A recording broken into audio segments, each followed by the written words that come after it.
Professor Ignacio Pérez Arriaga, you are the Interim Director of the Initiative of the African School of Regulation. Welcome. Thank you for being with us here today at the 3rd International Advisory Board meeting of Rest for Africa Foundation.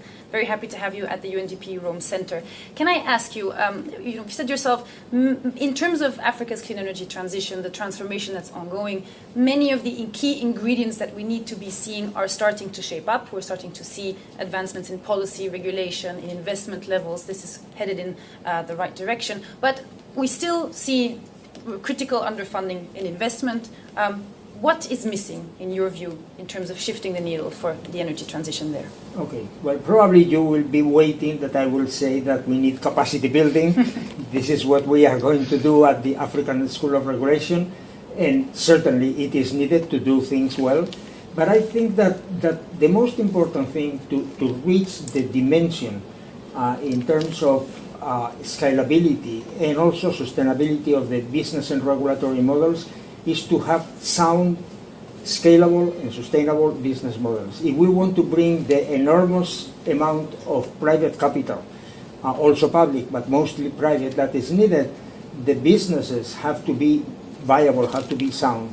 And this is missing. We are doing small projects, medium-sized projects that are supported by donors, but concessional loans, but we don't have business models that could really attract massive private capital. And we need to do that. We know how to do that, and we have to do it. We are lacking ambition.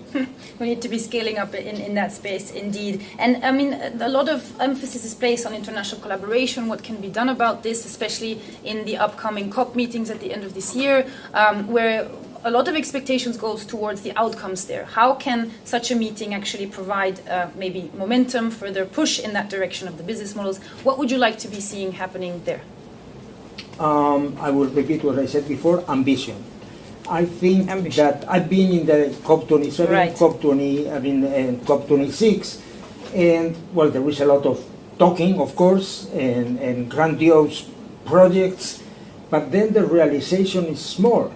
Because people, again, focus on projects and not, if we are talking, for instance, universal access, which is the major problem, we are not talking about how to electrify a nation.